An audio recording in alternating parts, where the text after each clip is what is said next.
பிரியமானவர்களே, முடமாய் இருக்கிறது பிசங்கி போகாமல் பாதுகாக்கும்படி உங்கள் வழிகளை செவைப்படுத்துங்கள் என்று எபிரேயர் 12:13 வாசிக்கிறோம். முடமாய் இருக்கிறது பிசங்கி போகாமல் பாதுகாக்கும்படி. இங்கே சரீரத்தில் கால்களில் ஏற்படுகின்ற பலவீனத்தை மட்டும் சொல்லவில்லை, நம்முடைய வாழ்க்கையில் ஏற்படுகின்ற பலவீனத்தை சொல்லுகிறது. யாராகிலும் இயற்கையாகவே நடக்க முடியாமல் இருப்பீர்களானால் உங்களை குறை சொல்வது இல்லை, நீங்கள் தவறாக புரிந்து கொள்ளாதீர்கள். இங்கே தேவனுடைய வார்த்தைகளை தியானிக்க வேண்டியதாக இருக்கிறது. முடமாய் இருக்கிறது என்றால் அந்த கால்கள் நோவுடன் பலன் இல்லாமல் நடக்க முடியாமல் இருக்கிறது என்று நமக்கு தெரியும். இன்றைக்கு இருக்கிற காலத்தில் அதிகமான ஜனங்கள் நீ பெயினாலையும் ரொமோட்டோ ஆர்த்ரைட்டிஸ் சொல்லக்கூடிய இந்த வியாதியினால நடக்க முடியாமல் கஷ்டப்பட்டு கொண்டு இருக்கிறார்கள். அவர்கள் போய் சேரக்கூடிய இடத்தில் சேர முடியாமல் தடுமாற்றத்துடன் தடுமாறி கொண்டிருக்கிறார்கள். யாராகிலும் என்னை தாங்கி பிடித்து என்னை நடத்திவிட மாட்டார்களா என்று அவர்கள் பலவீனத்துடன் காணப்படுகிறார்கள். அவர்களை நாம் பார்த்து கவனிக்காமல் விட்டு விடுவோமானால் முதலிலே நடக்க முடியாமல் பலவீனப்பட்டு இருப்பவர்கள் மீண்டும் அதிகமாக அவர்கள் கால்கள் பிசைந்து அவர்கள் முழுமையாக நடக்க முடியாமல் போய்விடுவார்கள்.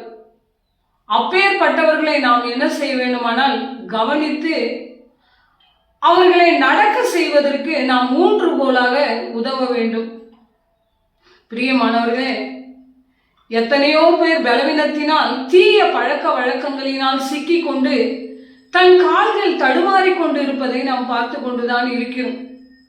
உதாரணமாக பொய் சொல்லக்கூடாது என்று நினைப்பார்கள், ஆனால் பொய்யிலிருந்து வெளியே வர தெரியாமல் அதிலேயே சுழண்டு கொண்டு இருப்பார்கள்.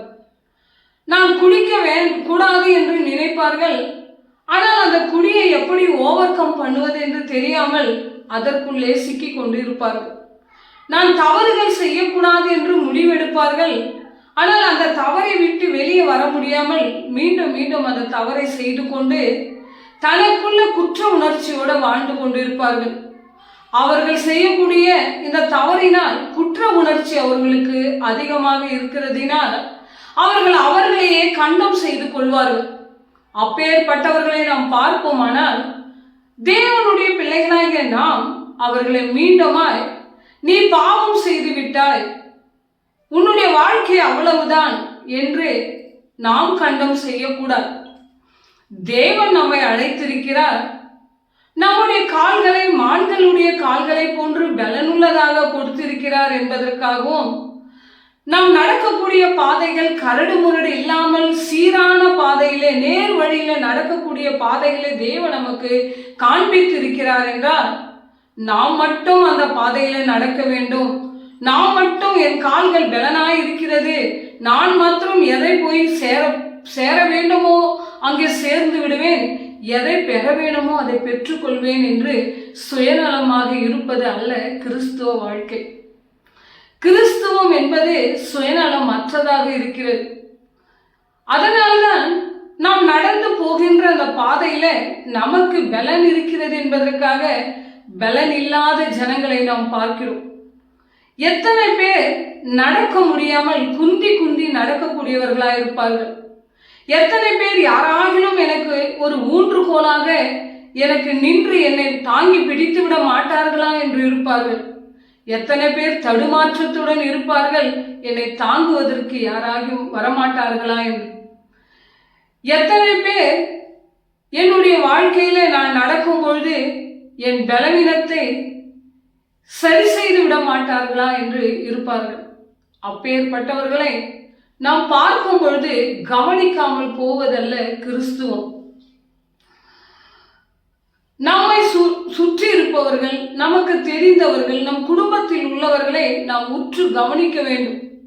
யாரெல்லாம் அப்படி இந்த உலகத்திலே விழுந்து போய் கிடக்கிறார்கள், பாவத்திலே விழுந்து போய் கிடக்கிறார்கள், எழுந்திருக்க முடியாமல் கிடக்கிறார்கள், வழி தெரிய முடியாமல் நடக்கிறார்கள் என்பதையெல்லாம் நாம் கவனித்து பார்த்து அவர்களை நாம் சரியான பாதையில நடத்துவதற்கு நாம் தான் ஊன்றுகோலாக இருக்க வேண்டும். பிரியமானவர்களே, உதாரணமாக இந்த உலகத்தில பந்தய பொருளை பெறுவதற்காக, பேரும் புகழும் பெறுவதற்காக, நான் வெற்றி பெற்றவர் என்று சொல்வதற்காக பந்தயம் வைக்கும் பொழுது அவர்கள் இடதும் வலதும் பார்க்காமல், பின்னும் பார்க்காமல், முன்னே வைத்திருக்கின்ற பந்தய பொருளை பார்த்து மட்டும்தான் ஓடுவார்கள். ஏனென்றால் அவர்களுடைய கோலே அந்த பந்தய பொருளை பெறுவதாக தான் இருக்கிறது. அப்பொழுது யார் விழுந்து போனார்கள், யார் பின்னே ஓடி வரவில்லை என்பதையெல்லாம் அவர்கள் சிந்திப்பதில்லை. ஏனென்றால் தன்னை வெற்றி வீரராக, தன்னுடைய பேர் புகழை உயர்த்தி கொள்ள வேண்டும், நான் வைத்த கோல்ல நான் சக்சஸ் ஆக வேண்டும் என்று அவர்கள் விருப்பத்துடன் ஓடுவார்கள். ஆனால் கிறிஸ்துவ வாழ்க்கை அப்படி அல்ல. பிரியமானவர்களே, கிறிஸ்துவ வாழ்க்கையில ஒரு ஃபிளக்ஸ் வருகிறது என்றால் அந்த ஃபிளக்ஸ்ல இருந்து நான் மட்டும் ஓடி தப்பித்து கொண்டால் போதும் என்று ஓடுவது அல்ல. அங்கே வயதான தாய் தந்தைகள் இருப்பார்கள், வயதானவர்கள் மட்டுமல்லாமல் பலவீனம் அற்றவர்கள் இருப்பார்கள், சிறு பிள்ளைகள் இருப்பார்கள், நடக்க முடியாதவர்கள் இருப்பார்கள், எத்தனையோ பேர் இருப்பார்கள். அவர்களையெல்லாம் பார்த்து சுத்தி முத்தி பார்த்து தன்னால் இயன்ற வரையில அவர்களையெல்லாம் புல்லப் பண்ணி கொண்டு கரை சேர வேண்டும். அந்த ஃப்ளட்ஸ்ல இருந்து நம்மை பாதுகாத்து கொள்ள வேண்டும். அந்த ஃப்ளட்ஸ்ல அழிந்து போகாமல் நாம் எல்லாரையும் கரை சேர்க்க வேண்டும் என்பதற்காக ஓடுவதுதான் கிறிஸ்துவ வாழ்க்கை. பிரியமானவர்களே, நம்முடைய வாழ்க்கையில அப்படி ஓடக்கூடிய நாம் எப்படிப்பட்டவர்களாக இருக்க வேண்டும்?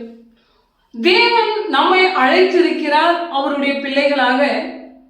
நாம் முதலில் அத்தனை பேரையும் கட்டி இழுத்து கொண்டு ஓட வேணுமானால் நாம் முதலில திடகாத்தமாய், நம் கால்கள் பலனுள்ளதாய், நாம் ஓடக்கூடிய பாதை சரியானதாய், அங்கே இருந்து ஓடினால் தப்பித்து விட முடியுமா, நாம் ஓடக்கூடிய பாதையிலிருந்து நாம் சேரக்கூடிய இடம் சரியான இடமா என்று எல்லாம் தெரிந்தவர்களாக இருக்க வேண்டும். அதற்காக தான் தேவன் நம்மை அழைத்திருக்கிறார். ஏனென்றால் இந்த உலகமோ விழுந்து போனவர்களோ நாம் சொல்லக்கூடிய வார்த்தைகளை கவனிப்பதை காட்டிலும் நம்முடைய வாழ்க்கையை தான் அதிகமாக பார்ப்பார்கள். ஏனென்றால் கிறிஸ்துவம் என்பது சாட்சி உள்ள வாழ்க்கையா இருக்கிறது. உங்களை நான் உப்பாகவும் வெளிச்சமாகவும் வைத்திருக்கிறேன் என்று தேவன் சொல்லியிருக்கிறார். நம்முடைய வாழ்க்கையை பார்த்துதான் விழுந்து போனவர்கள் அவர்கள் நம் பின்னே ஓடி வரலாமா, இவர்களோட கூட நாம் போன்றால் இவர்கள் திடகாத்தமாய் இருக்கிறதினால் நம்மை தாங்கி பிடித்து விடுவார்களா, இவர்கள் சரியான ஊன்றுகோலா, இல்லை உடைந்து போகக்கூடிய ஊன்றுகோலா, நம்பிக்கைக்கு உரியவர்களா, உண்மை உள்ளவர்களா என்று விழுந்து போயிருப்பவர்கள் முதலில் ஏற்கனவே அவர்கள் பலவீனத்தினால் சோர்ந்து போயிருக்கக்கூடியவர்கள் சந்தேகத்துடன் தான் இருப்பார்கள். அவர்கள் நம்மை பார்க்கும் பொழுது அவர்களுக்கு சந்தேகம் இல்லாமல் நம்பிக்கை வரக்கூடிய அளவுக்கு நம்முடைய வாழ்க்கை இருக்க வேண்டும். பிரியமானவர்களே, நம்மை நாம் முதலில் நிதானிக்க வேண்டும். நான் நடக்கின்ற வழி சரியான வழியா, என்னுடைய வாழ்க்கை எப்படி இருக்கிறது, நான் பேசும் வார்த்தைகள் எப்படி இருக்கிறது, நான் அன்பிலே நடக்கிறேனா, உண்மையிலே நடக்கிறேனா, சத்தியத்திலே நடக்கிறேனா, நீதியிலே நான் நடக்கிறேனா என்று நம்மையே நாம் நிதானிக்க வேண்டும். அப்படி நாம் நிதானிக்கும் பொழுது இல்லை என்றால் நீங்கள் சொல்லாதீர்கள் எந்த ஒரு லேம் ரீசனும். இந்த நொண்டி சாக்கு இங்கு கிறிஸ்துவத்திலே ஆவிக்குரிய வாழ்க்கைக்கு தேவையில்லாததாய் இருக்கிறது. அதனால் முதலில் நம்மை நாம் சீர்தூக்கி பார்த்து சரி செய்து கொள்ள வேண்டும். நம்மில் பொய் இருக்கிறது என்றால் பொய்யை விட்டுவிடுங்கள். கோபம் இருக்கிறது என்றால் அதையும் விட்டுவிடுங்கள். உங்களுக்கு பகை இருக்கிறது என்றால் மன்னிக்க கற்றுக்கொள்ளுங்கள் கிறிஸ்துவை போல. உங்களில் தவறுகள் இருக்கிறது என்றால் அதிலிருந்து வெளியே வரங்கள். அப்பொழுதுதான் நம்மை பார்த்து விழுந்து போய் கிடக்கிறவர்கள் நம்பிக்கையுடன் உறுதியாக தைரியமாக அவர்களை நம்மிடம் ஒப்படைப்பார்கள். நம் கூட சேர்ந்து நடக்க நம்மளை ஊன்றுகோலாக பயன்படுத்திக் கொள்வார்கள் பிரியமானவர்களே. இல்லையெனில் ஏற்கனவே அவர்கள் விழுந்து போயிருக்கிறவர்கள், பாவத்திலும் அநியாயத்திலும் அக்கிரமத்திலும் பலவீனத்திலும் விழுந்து போயிருப்பவர்கள், நாமே சரியில்லாமல் ஊன்றுகோலாகிய நாம் சரியில்லாத பொழுது அவர்கள் நம்மிடத்தில் அவர்களை ஒப்படைக்க மாட்டார்கள். அவர்கள் மீண்டும் அதிலே விழுந்து பிசைந்து அழிந்து போகக்கூடியதாக இருக்கும். அதற்காக முதலில் நம்மை நாம் சரி செய்து கொள்ள வேண்டும். நம்முடைய வாழ்க்கையில நாம் பார்க்கிறோம், எத்தனையோ பேரை பார்ப்பதற்கு ரொம்பவும் நன்றாக அவுட்டர் லுக்ல அவங்க ரொம்பவே நீட்டா இருப்பாங்க. ஆனா அவர்களிடத்தில் நாம் பேசும்பொழுது கவனிக்கும் பொழுதும் பார்த்தோம்னால் அவர்கள் ஆவிக்குரிய வாழ்க்கையில விசுவாசத்தில பலவீனம் உள்ளவர்களாக இருப்பார்கள். அது மட்டுமல்ல, இன்னும் சில பேர் வாழ்க்கையில ஏற்படுகின்ற பிரச்சனைகள் போராட்டத்தினால் மனம் சோர்ந்து போயிருப்பார்கள், வியாதிகளினால் பயந்து போயிருப்பார்கள். சில பேர் செய்யக்கூடாத தவறை, தேவனுக்கு விருப்பமில்லாத தவறு, சமுதாயம் ஏற்றுக்கொள்ள முடியாத தவறு, யாராலுமே ஜீர்ணிக்க முடியாத தவறுகளை கூட சில பேர் செய்துவிட்டு குற்ற உணர்ச்சியுடன் மனம் உடைந்து போயிருப்பார்கள். அவர்களை எல்லாம் நாம் பார்க்கும் பொழுது அவர்கள் நடக்க முடியாமல், சரியான பாதையில நடக்க முடியாமல், தட்டு தருமாறத்துடன் அவர்களுக்கு துணையாக ஊன்றுகோலாக இல்லாமல் யார் அவர்களை சேரக்கூடிய இடத்திற்கு கரை சேர்ப்பது பிரியமானவர்களே? அவர்களையெல்லாம் நாம் கரை சேர்க்க வேண்டுமானால் தேவன் நம்மை தான் அழைத்திருக்கிறார். நம்மை தான் அவர்களுக்கு ஊன்றுகோலாகவும் அவர்களுக்கு நாம் சரியான பாதையை காட்டக்கூடியவர்களாகவும், தடுமாறி நடக்கின்ற அந்த கால்களுக்கு பலனுள்ள தேவனுடைய வார்த்தைகளை சொல்லக்கூடியவர்களாகவும் அழைத்திருக்கிறார் பிரியமானவர்களே. அதற்கு எப்பொழுதுமே மற்றவர்களை தாங்கி பிடிக்கக்கூடியவர்கள் முதலில் அவர்கள் ஸ்ட்ராங்காகவும் பரிசுத்தமாகவும் நீதியிலும் சத்தியத்திலும் விசுவாசத்திலும் பரிசுத்த வாழ்க்கையில நடக்கும் பொழுது மட்டும்தான் மற்றவர்களை அழிவிலிருந்து பாதுகாத்துக் கொள்ள முடியும். அதனால் பிரியமானவர்களே, அழைக்கப்பட்ட நாம் நம்மில் இருக்கும் தவறுகளை சரி செய்து கொண்டு சுற்றுமுற்றும் நாம் திரும்பி பார்க்கும் பொழுது யாரெல்லாம் இப்படி விழுந்து போய் கிடக்கிறார்களோ, வழி தெரியாமல் இருக்கிறார்களோ, சேரக்கூடிய இடம் சேர முடியாமல் இருக்கிறார்களோ, அவர்களை எல்லாம் அந்த ஃப்ளட்ஸ்ல அவர்கள் அழிந்து போகாதபடி எப்படி இழுத்து கொண்டு ஓடுகிறார்களோ முடிந்த அளவில அப்படி நாமும் கூட தேவனுக்குள்ள விசுவாசத்திலும் நம்பிக்கையிலும் பரிசுத்தத்திலும் சத்தியத்திலும் தேவனுக்கு கீழ்ப்படிந்த பிள்ளைகளாக நடத்த வேண்டுமானால் நாம் அவர்களை இழுத்து கொண்டு போய் நித்திய ஜீவனை சுதந்திரிப்பதற்காக அவர்களை கரை சேர்க்க வேண்டியது தேவன் நம்மிடத்துல கொடுக்கப்பட்டிருக்கிற கடமையா இருக்கிறது. விழுந்து போனவர்கள் மீண்டும் விழுந்து போகாதபடி இருக்க வேண்டுமானால் தேவனுடைய பிள்ளைகள் நாம் நம்மில் இருக்கும் குறைகளை சரி செய்து கொள்ள வேண்டும். பலவீனப்பட்டது எப்பொழுதுமே பலவீனத்தை இழுக்காது.